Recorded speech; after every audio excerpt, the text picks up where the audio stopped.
Bine ați venit, dragilor din Zodia Balanță, oriunde v-ați afla în această lume.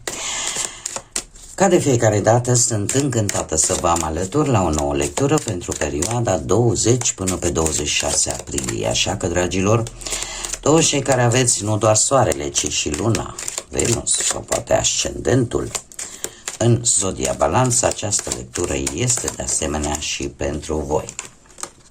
Ca de fiecare dată, nu uitați, este o lectură totuși general colectiv, așa că vă rog să luați decât ceea ce va rezona cu voi.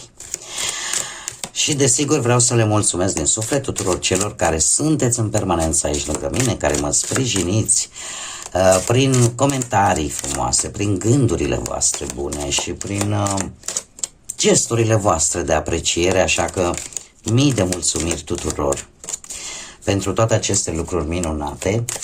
Iar cei care sunteți pentru prima oară aici pe canal, vă doresc un călduros bun venit. Iar dacă la finalul acestei lecturi simțiți că ați rezonat sau pur și simplu v-a plăcut, nu ezitați să vă abonați și desigur să susțineți acest canal printr-un simplu like. Like-ul, abonarea, da, sunt gratuite, nu costă bănuți, unicul lucru necesar fiind decât dorința și plăcerea fiecăruia dintre voi.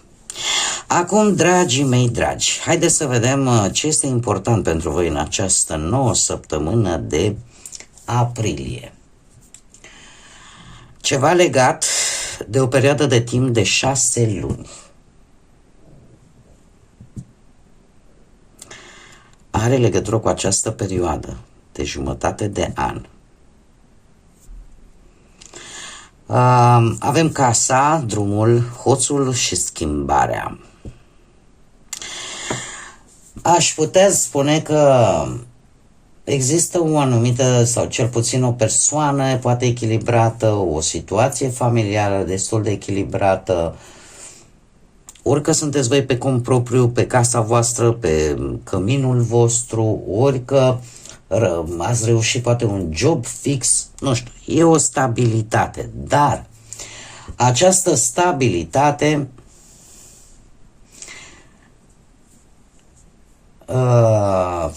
cumva aș spune că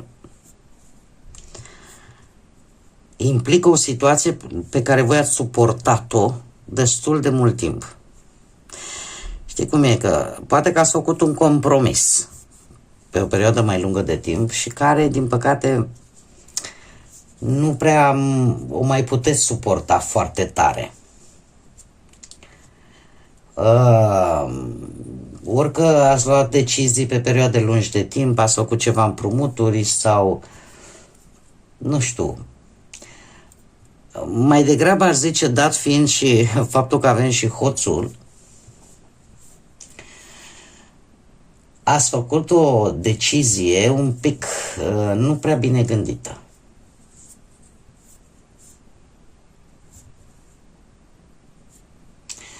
Nu prea bine gândită.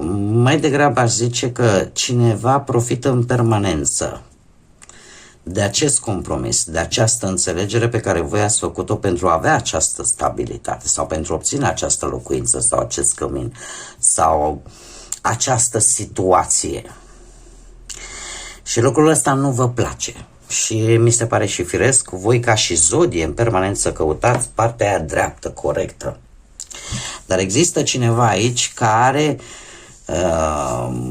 profită probabil de ceva vreme de aceste lucruri, ori pe care voi le-ați oferit, ori vis-a-vis de înțelegerea pe care voi ați făcut-o. Și atunci se produce o schimbare. Săptămâna aceasta pentru voi vine cu o schimbare tocmai din această cauză. Din cauza acestei energii sau situații de care se profită de prea multă vreme. Schimbarea poate să vină prin schimbare de locație. Nu este o schimbare, să știți, mică. Este o schimbare semnificativă și foarte profundă. Indiferent de ce vorbim. Așa că ori o schimbare, ori o călătorie de muncă, ori ceva se schimbă. Chiar și dacă vorbim de bani, vreți, nu vreți, ceva se schimbă, pentru că faza asta cu hoțul aici,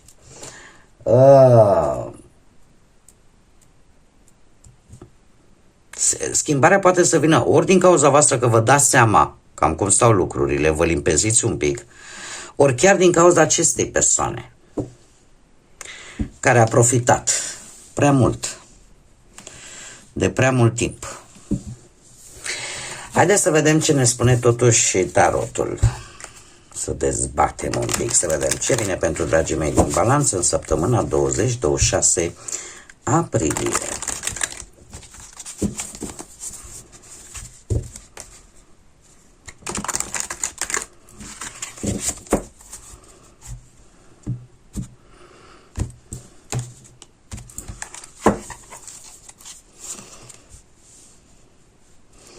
Se vede clar stabilitatea voastră.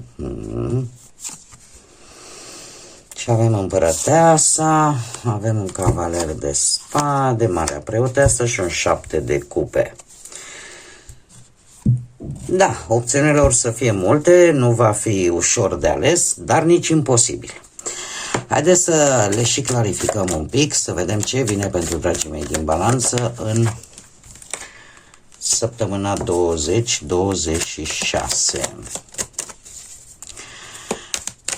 Clarificăm cavalerul de spade, te rog.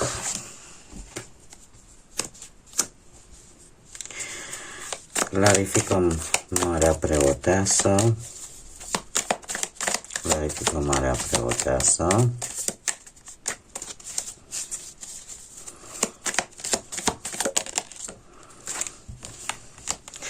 Clarificăm 7 de cupe. Ce frumos! Și clarificăm și surpriza săptămânii. Surpriza săptămânii, te rog. Bun. Haideți să o luăm cu începutul. Pe parte profesională avem împărăteasa Zodia Taur, poate vă spune ceva, și un 10 de bâte. Ce îmi spune de fapt această carte? Împărăteasa mi arată foarte multă dorință de stabilitate, foarte multă dorință de a crea, de a aduce valoare. Poate chiar îi ajutați și pe alții la locul de muncă, că sunt colegi, că sunt colaboratori, că sunt asociați de-ai voștri. Cumva încercați așa să faceți tot ce e mai bine în așa fel încât să îi sprijiniți și pe ceilalți, să le oferiți ghidare, să le oferiți ajutor. Dar din păcate lucrul ăsta vă duce la o supraîncărcare. O supraîncărcare cu acest 10 de bâte. Așa că săptămâna aceasta pentru voi este o perioadă în care atât de multe responsabilități, atât de multe sarcini de dus la bun sfârșit, poate atât de multe proiecte cu termen limită, face ca pe voi să se pună o anumită presiune destul de mare la muncă. Poate că este un moment bun în care voi chiar să cam încheiați ce ați început, să învățați ceva din aceste lucruri despre cum să gestionați anumite lucruri în ceea ce privește cariera voastră profesională și să prioritizați ceea ce este corect pentru voi. Nu trebuie toate să le faceți singuri și să nu cereți ajutor, pentru că asta vă poate crește stresul. Și aș mai spune, în cazul de față, împărăteasa, aici aș vedea-o totuși și ca pe o, cum să spun eu, ca pe o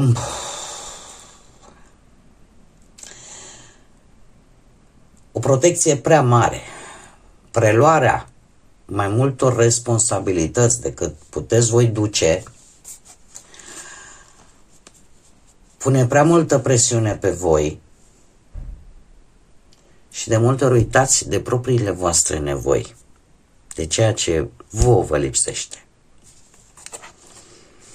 Și e posibil, într-adevăr, să lumea să vă tot dea. Păi dacă ne oferim, de ce să nu și primim, nu?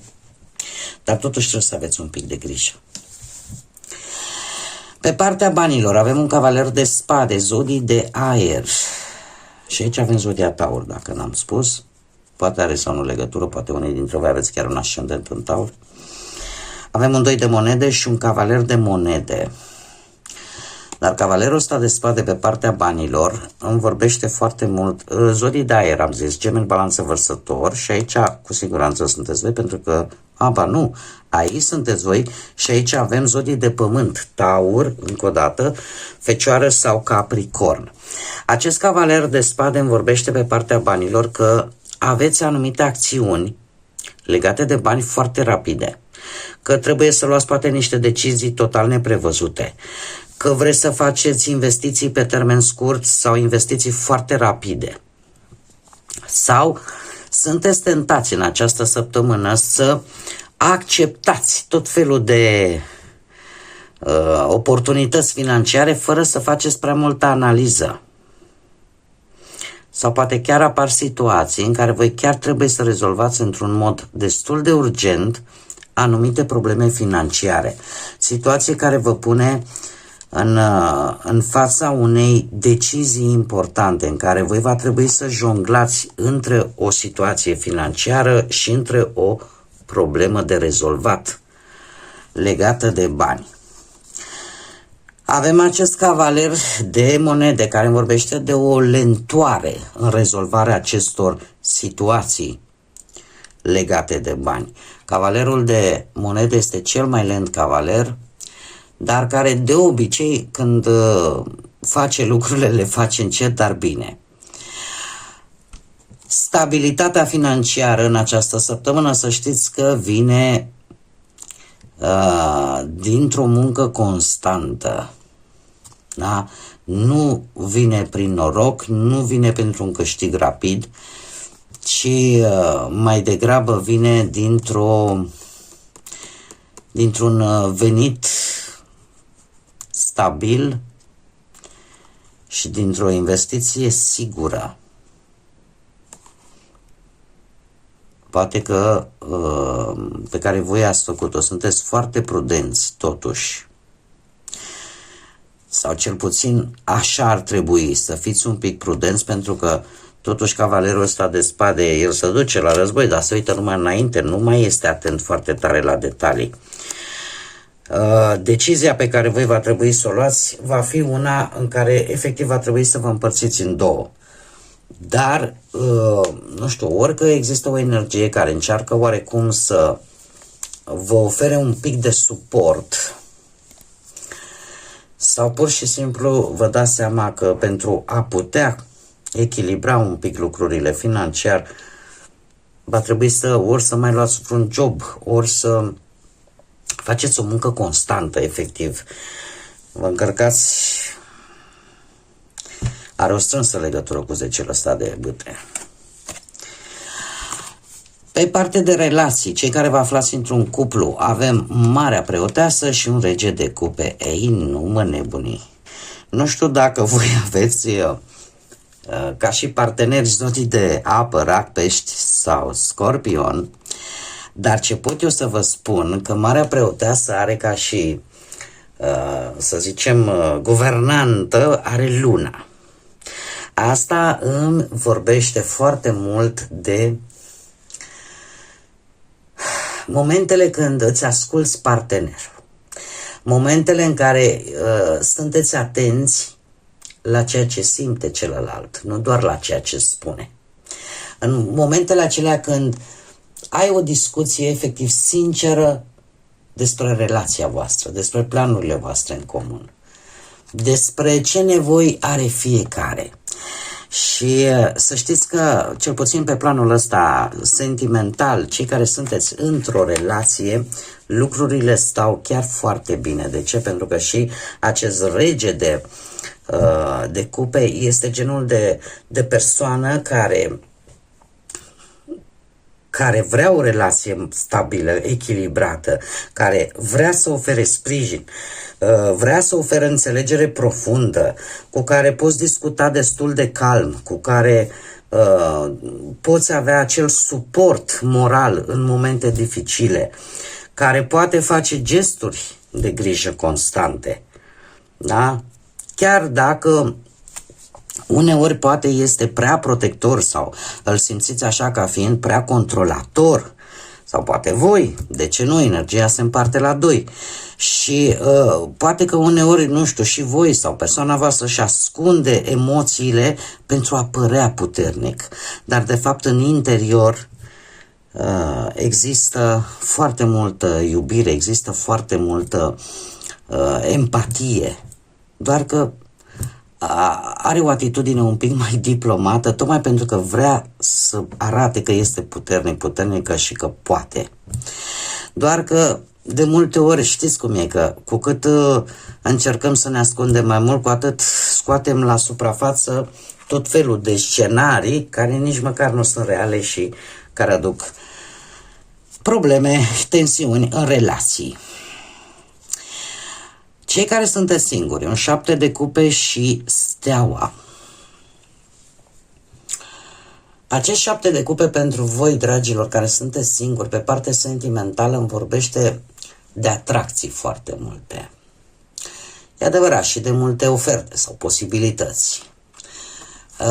Puteți să aveți tot felul de întâlniri care la început, nu știu, să pară foarte promițătoare, să vă dea speranță.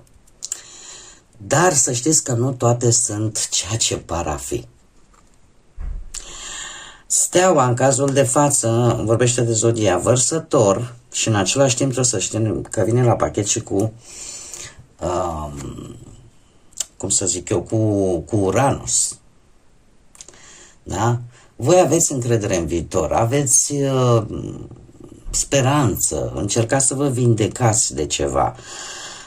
Steaua, în cazul de față, pentru voi, dragilor, este acel sentiment în care începi să crezi din nou în dragoste. Mai ales dacă ai trecut prin tot felul de experiențe dificile, în care, nu știu, poate ați întâlnit persoane care v-au mâhnit, care v-au întristat, care v-au înșelat încrederea. Și sentimentul ăsta este destul de frumos atunci când simți, înseamnă că nu toți oamenii sunt la fel. E un sentiment plăcut. Poate chiar una din aceste întâlniri sau oferte sau oportunități care vă apar de a cunoaște oameni are cumva legătură cu această zodie Vărsător. Nu este obligatoriu. Dar ce pot eu să vă spun, că ar fi bine totuși nici să idealizați oamenii și să vedeți decât partea frumoasă și să aștepți, să-ți formezi tot felul de așteptări ca o relație să fie super perfectă, ci mai bine să construiești una reală, care să nu aibă nimic de văzut cu tot glamurul ăsta și cu toată strălucirea. Important e să ajungi în interiorul persoanei, că acolo se vede realitatea. Haideți să vedem surpriza voastră, un 8 de spade, exact ce vă spuneam, nu vă închideți într-o colivie singuri. Asul de spade o să vă ajute foarte mult în această săptămână vis-a-vis de o situație în care voi v-ați format o opinie, o părere vis-a-vis de o problemă, de o persoană, de o situație, iar asta v-a cam blocat. Poate că a apărut și un sentiment de frică, un sentiment de iluzie, un sentiment de lipsă de perspectivă, da? Sau chiar situații în care voi pur și simplu să vă simțiți blocați sau să vă impuneți singuri niște limite, niște restricții. În mare parte să știți că aceste lucruri sunt decât la nivel mental. Dar vine ceva care așa te trezește extraordinar și vei vedea atât de clar situația iar lucrul ăsta te ajută chiar să ieși din acest blocaj. De ce? Pentru că, nu știu, ori că vine o idee nouă, ori că afli o informație nouă importantă, ori că în urma unei decizii importante, niște adevăruri cumva ies la lumină și efectiv aceste lucruri vă fac să vedeți lucrurile, situațiile, persoanele, relațiile într-o altă lumină mult, mult mai limpede. E posibil ca unii dintre voi chiar să vă schimbați și cum să spun eu, în afară că vă schimbați perspectiva de cum vedeți lucrurile, dar chiar puteți să vă schimbați și un nou mod de gândire, un nou fel de a vedea viața sau de a vedea anumite persoane. Haideți să vedem și care e mesajul grădinii magice pentru voi, dragilor, din Balanță. Care este mesajul pentru dragii mei din Balanță? Vis sau vise. Ia-ți o ceașcă de ceai în grădină și găsește-ți o carte bună. Deja îmi și imaginez eu, nu, pe voi personal nu vă cunosc decât prin intermediul, cred că vă cunosc pe mulți dintre voi, vă cunosc mai mult sufletește, empatic decât fizic, dar ia imaginați-vă să-ți iei o ceașcă de cafea, de ceai, să te așezi așa într-o grădină frumoasă și să-ți iei o carte bună și efectiv să visezi până la urmă. Să știți că nu este nimic rău în a visa. Problema vine atunci când rămânem blocați în vise și nu începem să le punem și în practică. Asta ar fi una. Iar al doilea mesaj, zic eu, destul de important pentru voi, este acela că de multe ori în liniște putem vedea lucrurile mult mai clar. Nu când suntem haotici, nu când suntem într-o stare de-asta tumultoasă, agitată, da? Așa că îndemnul este pentru voi în această săptămână să încercați să vă calmați, să faceți ceva ce voi știți că vă calmează și doar atunci, numai atunci, să vă gândiți cu răbdare la ceea ce pe voi vă frământă. Pentru că cu siguranță